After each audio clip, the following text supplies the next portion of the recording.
यही महाराज मन को आपने जीत लिया। बोलो राधे राधे राधे राधे। बुजुर्ग जी महाराज ने पुष्प किया मैत्रेय जी से प्रभु सृष्टि क्रम का विस्तार से वर्णन बताएं। श्री मैत्रेय जी ने कहा बुजुर्ग जी सबसे पहले भगवान नारायण नारायण की नाभि से कमल कमल से ब्रह्मा प्रकट हुए। ब्रह्मा जी से कहा सृष्टि की रचना करो। ब्रह्मा जी ने सर्वप्रथम 4 देवता को प्रकट किया, 4 रूप प्रकट किए। कौन कौन? सनक सनंदन सनातन सनत कुमार। कहा सृष्टि की रचना करो।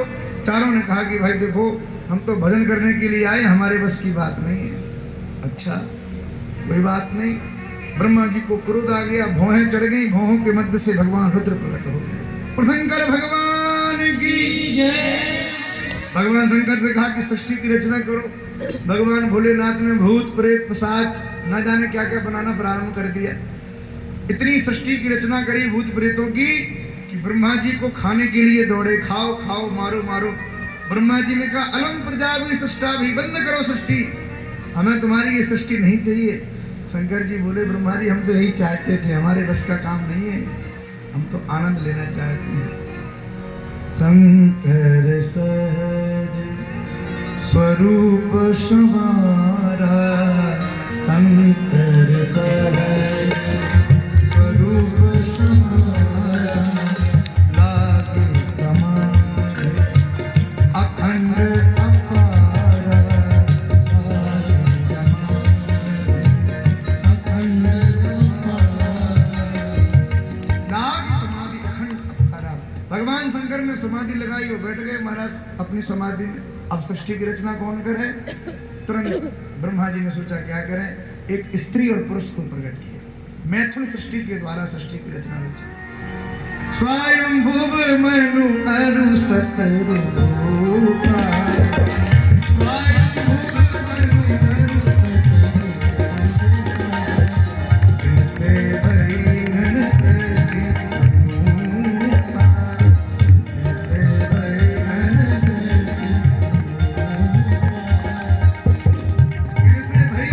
सती अनुपा। स्वयंभू मनु शत्रुपा से कहा कि सृष्टि की रचना करो। मनु जी बोले महाराज कहाँ रचना करें, धरती हो तो रचना करें। कहाँ गई? अरे बोले धरती को तो हिरण्याक्ष नाम का दैत्य ले गया। अच्छा ब्रह्मा जी को छींक आई। ब्रह्मा जी के नासा विवर से भगवान बाराह प्रकट हो गए। बोलो बाराह भगवान की। भगवान बाराह गए, हिरण्याक्ष का वध किया और पृथ्वी को लाके यथावत रूप से विराजमान किया। उस पृथ्वी के ऊपर मनु जी महाराज ने 2 पुत्रों को जन्म दिया। प्रियव्रत और उत्तानपाद 3 कन्याएं प्रकट करी, आकुति, देवहूति और प्रसूति। सुखदेव जी महाराज कहते हैं परीक्षित मजली कन्या जो देवहूति जी थी वो बचपन से थोड़ी हष्टपुष्ट थी, तो पिताजी ने सोचा कि मजली बेटी का विवाह पहले कर दो। देवहूति का विवाह किसके साथ हुआ? ब्रह्मा जी की छाया से प्रकट हुए श्री कर्दम जी के साथ हुआ है। कर्दम जी विवाह के लिए तैयार नहीं थे, तपस्या कर रहे थे जंगल में। भगवान ने जाके कहा कर्दम जी विवाह करो। कर्दम जी ने कहा प्रभु विवाह से तो राम बचाए, हमें नहीं करना। क्यों? अरे बोले विवाह तो बड़ा बवाल है। कितना बवाल है?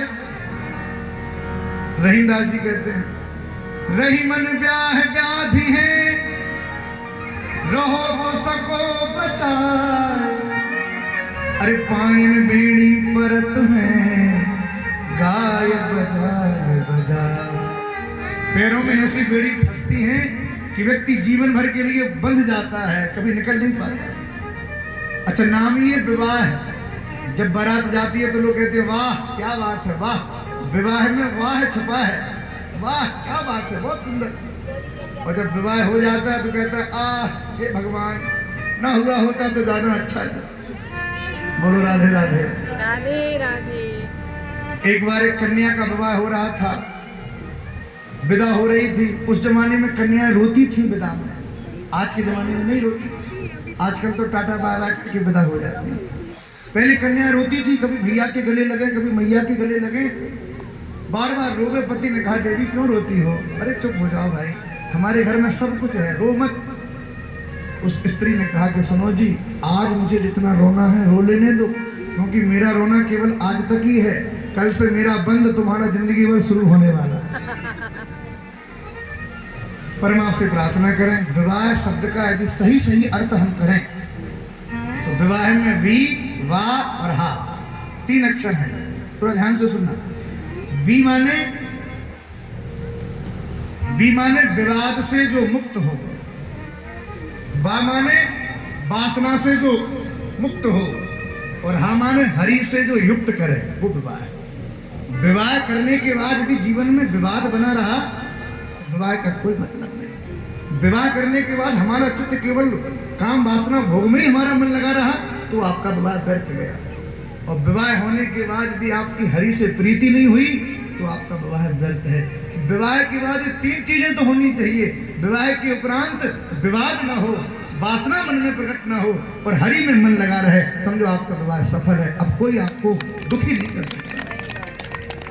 गृहस्थ जीवन का सर्वोपरि लक्षण एक ही है कि गृहस्थ जीवन में जाने के बाद भगवान से हमारी दूरी ना हो, भगवान से दुगना प्रेम प्रकट हो जाए, वो है गृहस्थाश्रम। आप भगवान महादेव को देखें, भोलेनाथ का विवाह हुआ, पार्वती जी आई तो घूमने के लिए कुल्लू मनाली नहीं गई, कहाँ गई? भगवान भोलेनाथ से बोली, प्रभु राम कथा सुंदर करता रे, संशय वह पड़ा बनहारी, आप राम जी की कथा सुनाइए ना। विवाह हुआ और कथा सुनने लगी, ये है विवाह का फल। विवाह